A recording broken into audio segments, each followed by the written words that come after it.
Good morning students. Today we will discuss some questions of exercise 1.5. So see children, exercise 1.5, classify the following number as rational or irrational. So see children, question number 1, 2 minus root 5. 2 is the rational number and root 5 is the irrational number. Means it is the difference of rational number and irrational number. So it is the irrational number. 2 minus root 5, it is a irrational number. Second, in the bracket 3 plus root 23 minus root 23, it is also irrational number. Now question number 3, 2 root 7 divided by 7 root 7. So see children, this root 7 cancel. So what left? 2 by 7 is left, and 2 by 7 is a rational number. So third, 2 root 7 divided 7 root 7 is a rational number. Now fourth, 1 by root 2. So it is a division of rational number and irrational number. So its type is irrational number. Question number 5, 2 pi. 2 is the rational number and pi is the irrational number. Means it is the product of rational number and irrational number. So its type is irrational number. Now we will discuss question number 3. So question number 3 I will read from the textbook. Means heading of the question number 3 I will read from the textbook. So see children, exercise 1.5 question number 3.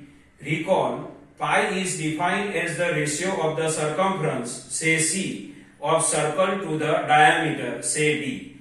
This is pi is equal to C by D. This seems to contradict the fact that pi is irrational.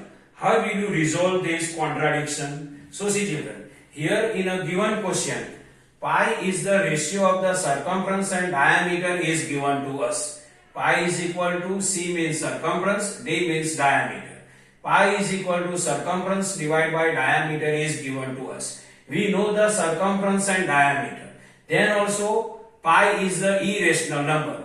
This contradiction how possible, that we have to discuss. So see children, real number we can represent on number line by many magnification. That already we discussed. Represent root 2 on number line, represent root 3 on number line. Means real number we can represent on number line by many magnification. Then also real number exhibit gaps. Means real number can represent on number line by many magnification, and then also real number exhibits gaps. And one more conclusion given to us. That conclusion is we never measure exact length of circumference and diameter. We never measure exact length of circumference and diameter of any circle. So either circumference or diameter or both circumference and diameter are irrational number.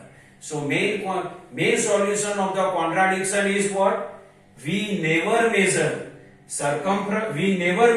exact length of the circumference and diameter. So either circumference or diameter or both are irrational number.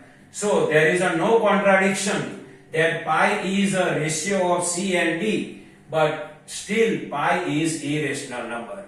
This contradiction we can solve with the help of this sentence. We never measure exact length of the circumference and diameter of any circle. So either circumference or diameter or both circumference and diameter are irrational number. So pi is also irrational number. Now next question, question number 4. Now we will discuss question number 4. Represent root 9.3 on number line. Now we have to represent root 9.3 on number line. For that, first we will draw ray AX. So first, step number 1, draw ray AX. Now I am drawing ray AX. So see children, I am drawing ray AX. I am drawing ray AX. So here point A and here ray sign and this point. Step number 1, draw ray AX. So I drawn ray AX. Step number 2, mark point B on ray X in such a way that AB is equal to 9.3. We have to mark point B on ray X in such a way that AB is equal to 9.3.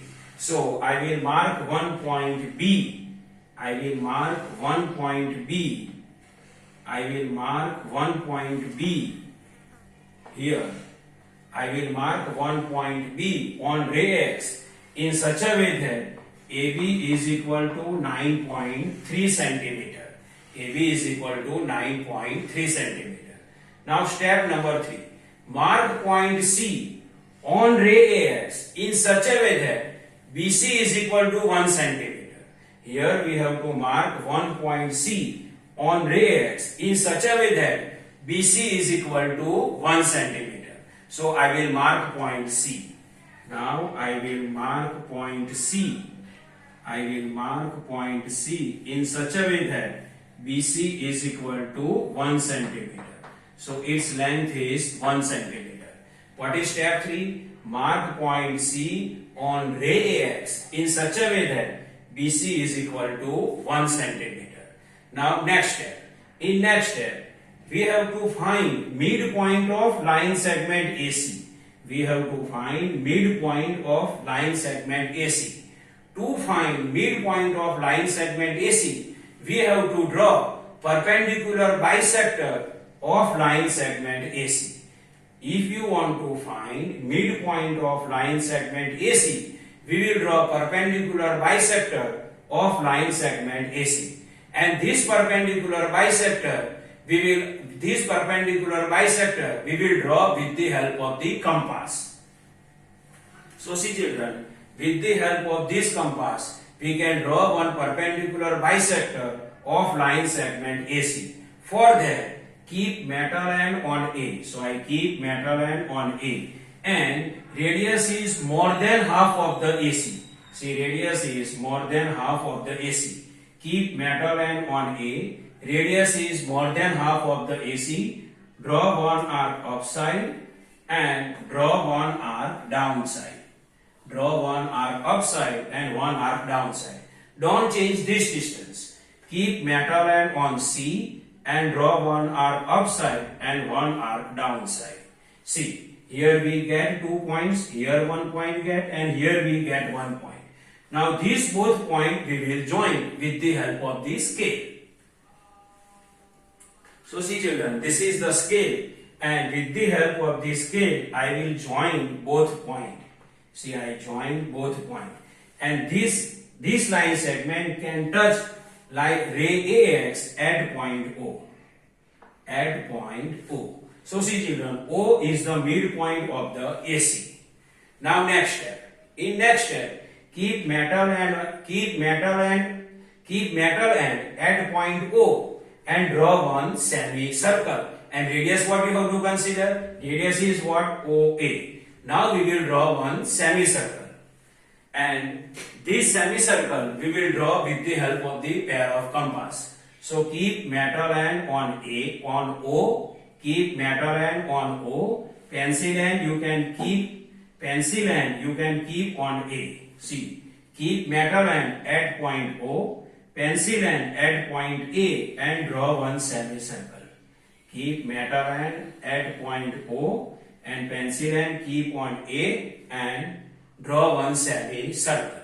And its exact point is keep with O as center and OA as radius, draw one arc. Draw one arc, or we can say that draw one semicircle. With O as center and OA as radius, draw one semicircle. Now see children. Now next step.